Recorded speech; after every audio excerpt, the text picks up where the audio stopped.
The new GitHub issues and project boards are here and they are pretty cool.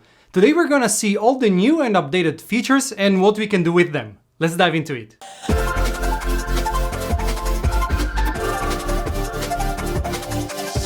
Hi everybody, welcome back to CoderDave, where we talk about DevOps, especially with GitHub and Azure DevOps. I know this was supposed to be a 3 Minutes Friday, but GitHub has just released some very cool and important updates for issues and projects, so I've decided that today I'm gonna show you everything about them. There are 3 main features as part of this announcement: issues forms, task lists, and the new table view and boards in projects. But before going into the details, let's talk about availability. Currently, they are all released in beta with some differences. Both issues forms and task lists are in public beta, available to everyone on every plane. Issues forms, however, are currently available only on public repositories. The new table view and boards, on the other hand, are in limited beta, and that means that to access it, you need to request it at the link you see on screen, and you can also find it in the video description. When you visit the link, you'll be brought to this page, and you just have to click on sign up for the beta, select the account you want to add to the waitlist, and you're done.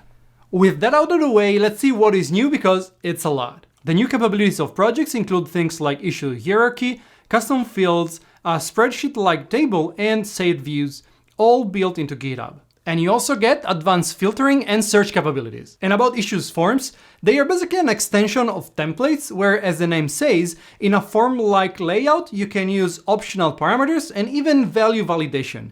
And they help with the influx or managing the influx of information for bugs, requests, and so on and so forth, making everything more actionable. All right, enough talking. Let's see this in action. We will start first with the issues forms and the task lists, and then we will move into the new boards. Let's start with the tasks list. To create a task list, you use the format with the dash and the square brackets over here, and this creates a series of checkboxes. But when you save it now, apart from having the checkbox, you can see that we have this new button over here with this circle and the dot, and it appears on each line of your task list. And what it does is that clicking on it, it converts that task into an issue. For example, if I click on this first one, you can see that the GitHub is working, and now it has created the issue number 10 with, if I click, the same title as the task I was working on. I can of course change the description, I can update comments, and so on and so forth.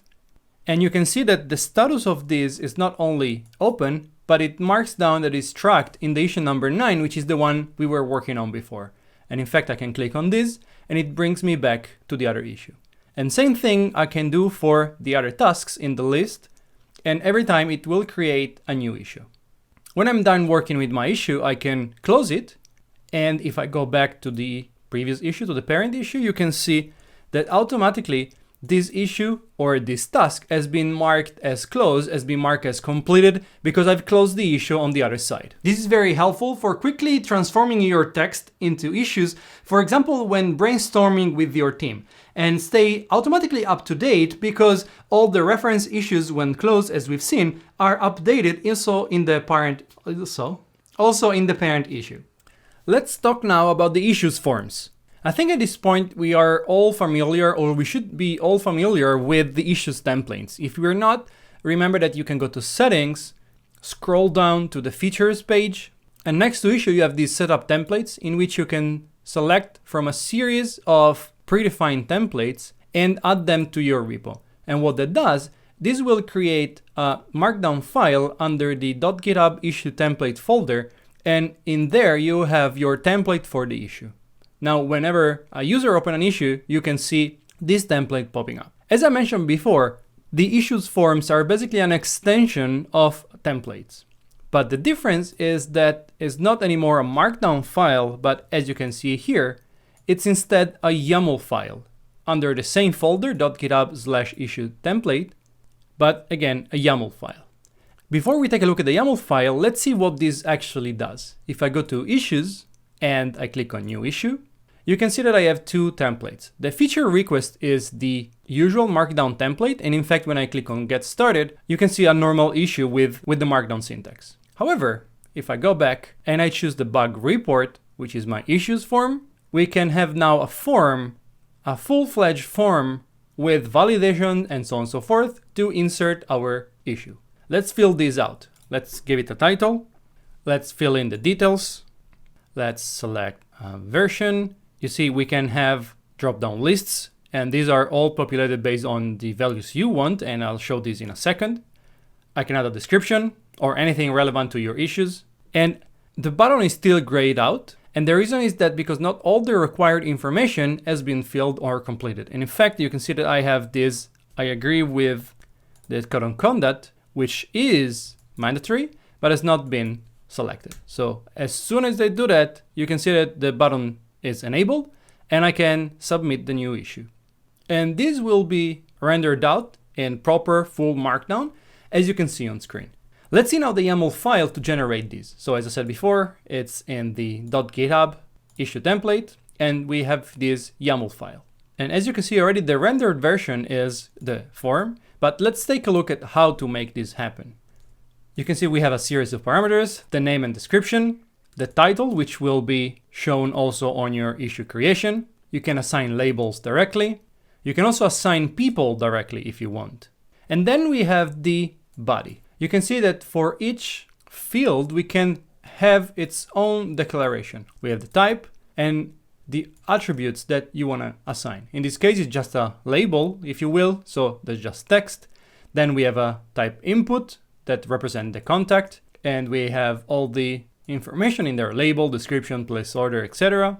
And we can define if this is a required field or not. In this case, it's not. But if I scroll down, you can see that we have this other text area that is marked as required. So this will have the small red star next to it. We have the dropdowns and we have the options for the dropdown. So as I mentioned before, all the options are what you want them to be. There's nothing fixed or that you cannot change.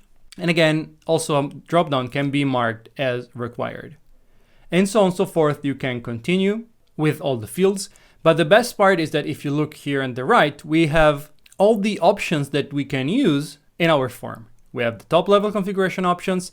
We have all the different input types with examples and how to use them and so on and so forth. So this is really, really, really powerful in my opinion. And I can't wait to change all my repos to adopt this kind of format, especially for bug report, feature request, and all the other type of issues in which I want to be more structured and more actionable.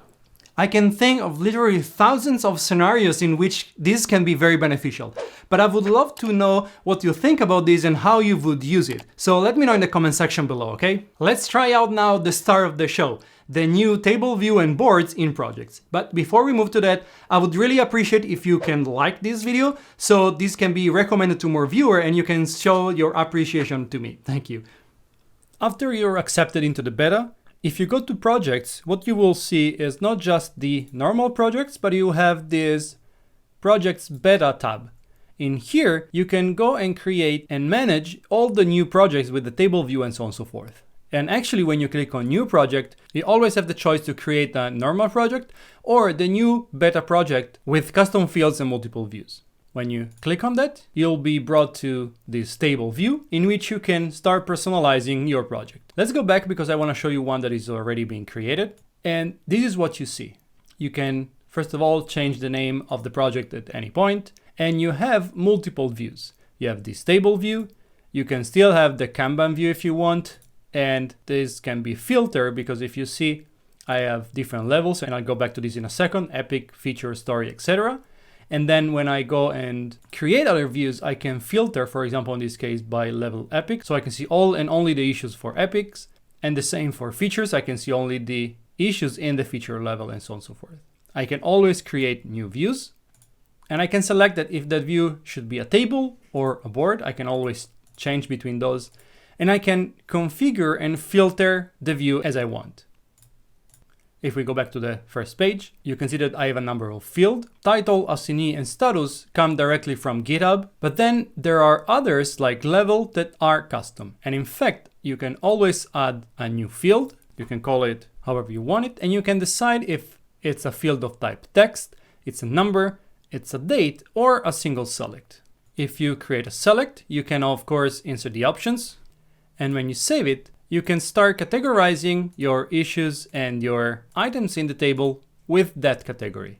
Of course, you can change these values if you want. You can just go to the settings and you see that here you have your new field. And in here, you can change or add or remove items.